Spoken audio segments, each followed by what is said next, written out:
Salut, c'est Matt, donc un nouvel épisode dans la série Custom Actions. Là, je vais te montrer comment on déplace rapidement un item dans une piste qui serait vachement loin, il faudrait scroller pour aller chercher. Donc là, pas de chichi, j'envoie Reaper cache, t'es mal le splash screen. Et là, j'ouvre un projet. Voilà, le projet d'un clip que j'avais redesigné. Le petit i qui clignote là-haut, tu peux voir le clip si tu veux. Je te montre quand même vite fait 5 secondes, petit teaser.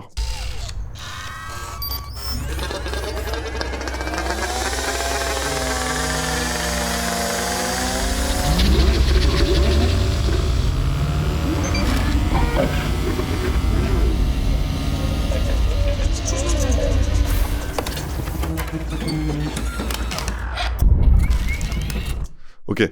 Et très souvent, je suis amené à déplacer des items dans une piste qui est un peu loin, parce que par exemple, là, j'ai une piste work, où souvent je déplace un item, je vais mettre des effets, là, peut-être des granulizers, des trucs comme ça, et je vais faire des tests avec ces effets, et je vais peut-être enregistrer ce que ça donne sur une autre piste, enfin voilà. Et donc, si je prends un item qui est ici, ok, et que je veux le déplacer, alors j'ai plusieurs méthodes. Je peux soit le faire glisser, mais t'as vu, là, dangereux, super dangereux, parce que je l'ai bougé, donc il faudrait que je sois en lock, et le lock qui est en item prevent left right movement, et là, ça marcherait mieux.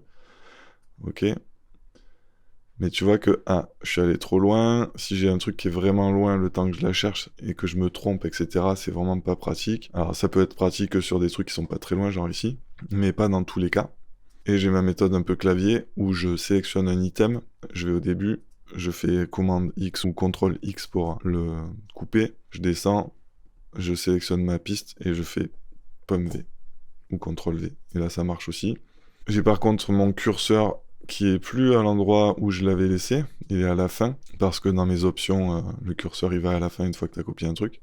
Ça tu peux le changer, mais voilà, moi je voudrais que mon curseur, si par exemple il était là, que je sélectionne un item ici, je veux que mon curseur il reste là. Et que je veux aussi que la vue que je vois ici, elle reste comme j'ai choisi. Moi, ce que j'ai envie de faire pour que ce soit vraiment pratique, c'est sélectionner l'item, aller sur une piste, mettre la souris dessus, ici ou là.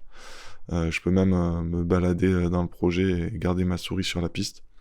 Et faire un raccourci et que mon item il se déplace là. Ok. Donc, j'ouvre l'action list et je fais New Action, New Custom Action. Ok.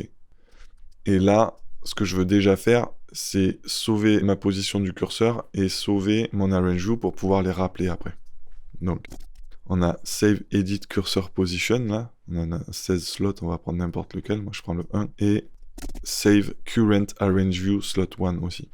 Tac. Donc, ça va me sauver là où j'en suis du projet et ma position du curseur. Ensuite, j'ai déjà mon item qui est sélectionné là, et maintenant je veux donc sélectionner la bonne piste, et cette piste c'est celle qui est sous ma souris. Donc je fais Select Track Under Mouse. Voilà, on a Track, Select Track Under Mouse. On met ici. Ensuite je vais mettre mon curseur à la bonne position, c'est-à-dire au début de l'item, puisque quand ça va me copier l'item, ça va le copier à partir du curseur. Donc il faut que je mette mon curseur au début de l'item, et là ça va le copier au bon endroit. Donc je vais choisir Item Move Cursor Left to Edge of Item, à ne pas confondre avec Move Left Edge of Item to Edit Cursor, là ça va déplacer l'item. C'est bien celui-là, Move Cursor Left to Edge of Item. Ok, notre curseur il est à la bonne position. Donc là, on va faire un truc qui est un peu contre-intuitif, mais il faut ajouter un script qui va garder un peu la track qui est sous la souris dans la range view, sans la mettre au milieu et tout. Parce que probablement dans le script, il a besoin de retourner là-haut, et du coup, la souris, elle va être sur une autre track, et ça va te mettre un peu l'item n'importe où. Donc, j'ai vu qu'en rajoutant cette action, ça réparait la custom. Donc c'est Vertical Scroll Selected Tracks into View. C'est celui-là qu'il faut prendre.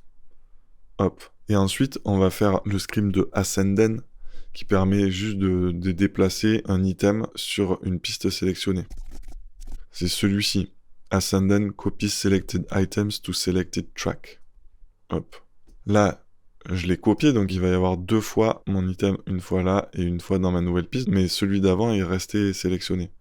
Donc là, je vais faire Remove Items et ça va supprimer celui-là et garder mon nouveau item que j'ai fabriqué.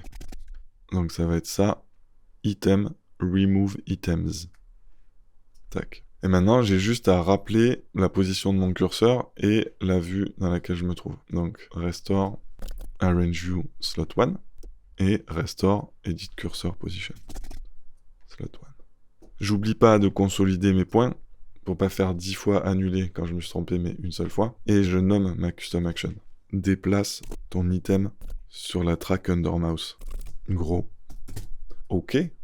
Je réouvre mon action list. On va faire déplace gros. Et on va attribuer un raccourci. Je sais pas, genre contrôle, option, commande, K. Ça doit pas exister ça.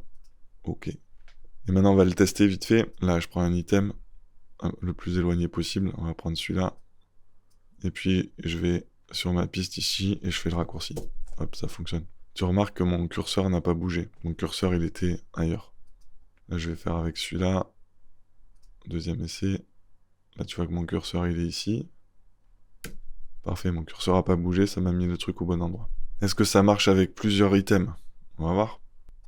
Je vais la sélectionne 3. Je fais mon raccourci. Ok, ça fonctionne. Et dernière question, est-ce que ça fonctionne avec plusieurs items sur différentes pistes? Par exemple, j'en prends 2 ici. Hop. Est-ce que ça va me copier à partir de cette piste et copier sur celle-là aussi? Ouais. Donc c'est une custom qui marche très bien. Nickel. Voilà, je vais pas être plus long. Le but de cette série, c'est que tu apprennes un tips et après terminé, tu passes à autre chose. Juste avant le bisou, si t'as aimé la vidéo, subscribe, mets un petit like, fais un petit comment, histoire que ma chaîne, elle prenne une expansion phénoménale. Et sur ce, là, je vais te faire des gros bisous. À plus.